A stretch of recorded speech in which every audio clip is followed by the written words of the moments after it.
So the question for today, I know I'm supposed to study. I have planned to study during the time in the day or night. But when it's time, I just don't feel like it. I just start finding something else to do. Funny thing is, normally I wouldn't even do that thing. But immediately it's time for me to study, then all of a sudden, other things seem to pop up in my mind.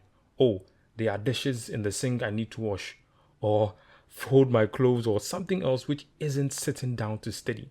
I know it's a motivation issue, but knowing that hasn't helped me either. How do I solve this problem? Because I'm falling behind on my studies and it's reflecting in my grades. So my answer, yes, this is a motivation issue. And whenever I am working with students who are struggling with their grades, the very first thing I ask them is, why do you want to get better grades in school? When they answer, I listen for 4 key things. 1, anger. 2, love. 3, fear. 4, hope. Let me explain each of them. 1, anger. Are they deeply unhappy with how they are performing in school, or it's just a mild discomfort? 2, love. Do they really care about the people who are making it possible for them to be in school in the first place? Whether it's their parents, or a single parent, or a relative, or even an NGO that is putting them through school. Do they really care about those people?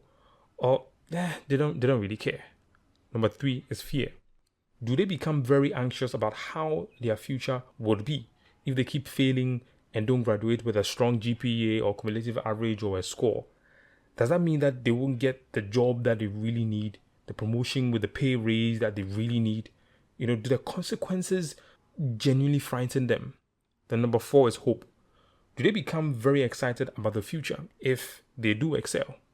They can start living a more comfortable life, get maybe industry recognition, which comes with so many benefits.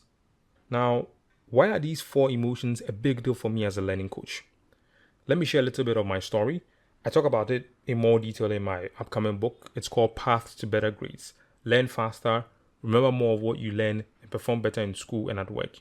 You can get the first 7 chapters for free with a link in my bio or description below.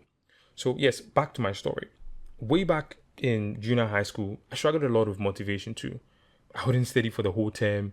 Then a few days to exams, you see me, scrambling, trying to cram so much information, trying to fit 3 months worth of learning into 3 days of study. It never ended well with my grades. But fast forward to university, I usually finish learning a whole day before the paper. Yes, you didn't hear that wrong. I finished learning a whole day before the paper.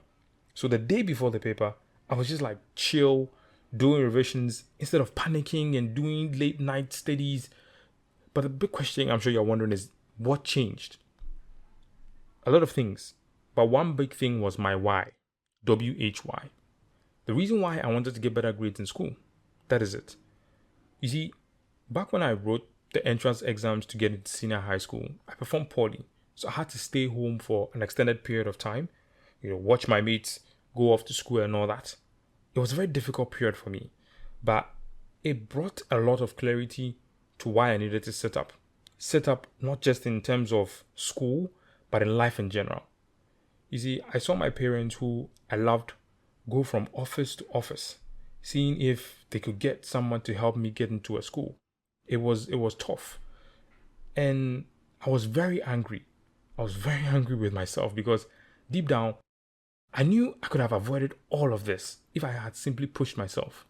But no, I just wanted to play video games, read comic books, watch movies, go to an internet cafe, just ride my bicycle in the neighborhood. That season in my life, it gave me a real clear picture and a feeling of what it is like when you don't take your schooling seriously. By the grace of God, I eventually got into school. And boy, did I sit up. You see, my vision was one thing. Become the best student I can possibly be so that I can finally make my parents proud of me. That reason drove me. It drove me for a good 8 years. Eventually, in the university for about 2 years, I was the only first class student in my class. Yes, the change was crazy drastic. But where am I going with all of this story? So remember the 4 emotions I mentioned early on. Number 1 was the anger. I was very, very angry with myself. I saw the pain and embarrassment my parents had to go through just to get help from someone to put me through school because of my poor grades. I saw the look of concern on the faces of of them, like I wasn't eating, I wasn't sleeping, I wasn't taking my bath. I was a mess. My siblings will call. Back then they were in university. They'll call from the university to speak to me, and I didn't want to talk to anyone. It was a really dark time for 15-year-old me. I was bitter at no one but me. When I did eventually get into school, and whenever it was time for me to study, then the typical thing where you start cooking up some silly reason not to study. I remember the pain. I remember the anger. I remember the bitterness. I remember all those. I remember how I felt during that season. I remind myself that this is not something I want to ever feel again. Then I take action, which is moving to the study room to study. The second emotion was love. My parents have sacrificed a lot to put me through school. There were very difficult financial times in my family, and they still didn't take me out of school. These were the acts of people who loved me, who cared about me. The best I could do was sit up, give my very best and make them proud. During times when I had to study and I wanted to come up with an excuse not to, I would immediately bring this image to mind. Then I'll pick up my books and I'll go off to the study room. And the image was this. My parents coming to my graduation, shaking my hand and saying, "We are proud of you." And it did happen. To be frank, that was the major vision that drove me. Number 3 is the fear. The third thing is the fear. I mentioned that my family went through a difficult time in terms of finances. So one of the major things that I wanted to do was to finish school as quickly as I could with a really strong grade.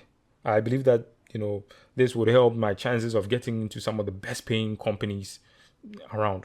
Whenever it was time to study and I felt myself coming up with a reason to procrastinate, I would begin to imagine myself being jobless, moving from office to office, looking for work, just staying home, not being able to help support the parents, my family. I just think about that.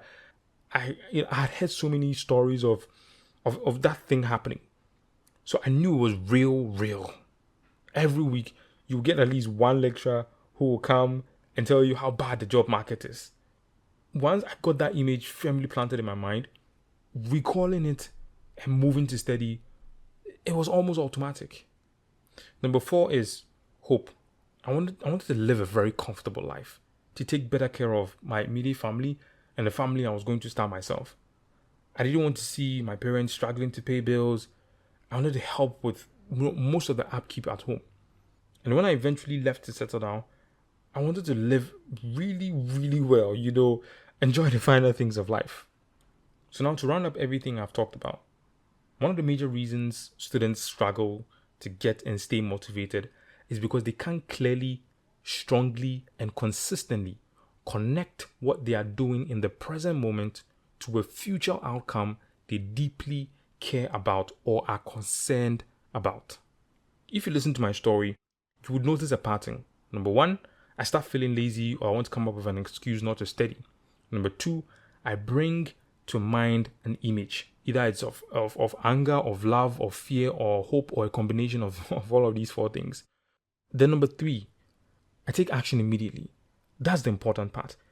If you don't do this step, the habit doesn't log in. And all you're left with is just feelings of anger, of love, of fear, of hope, with an added sense of hopelessness. Because you still don't see any progress being made. But you are feeling all of these emotions. So take action. So some practical exercise for you, then we sign off. Number 1, get clear on why you want to get better grades in school. So over there, you can think about like 1A. Is it anger, fear, love, or hope, or a combination of all these things? B, get crystal clear on how each looks and feels. Really see it and feel it strongly. Number 2, whenever it's time to study and you notice your mind is searching for an excuse, or even if you face a legit excuse or obstacle, pull up these images and feel the emotion strongly. Don't suppress any discomfort of anger or pain. Don't downplay any happiness or pleasure linked to hope or love. Don't try to hide it. Feel it strongly. The number 3, This is what makes all the difference. I tell you, don't skip this step. You do so at your own peril. Step 3, immediately take action. Take action. Stop whatever you're doing, get up, pick your books, and go to the study. Do this 1, 2, 3 step consistently. So yes, I hope this answers your question. I talk about this and 20 other strategies in my upcoming book, Path to Better Grades. You can click the link in the description to get a free sample of the book right now. In the next episode, I'll be answering a question pertaining to the issue where you study for an exam, but the results come out and you realize you didn't answer the question correctly, even though you thought you did. So this is different from where you haven't studied. You don't have the answer because you didn't study it. But here's the case where you studied, remembered in the exam hall, answered to the best of your ability, at least so you thought. But the results returned and it was a nightmare. If you don't want to miss out on that episode, don't forget to subscribe and turn on the notification icon. Also, if you have any question about learning and you want me to answer in the next episode, just click the link below, fill out the short form with your question. I'll be more than happy to help you with it. All right, on to the next one. This is Eli. Stay exceptional.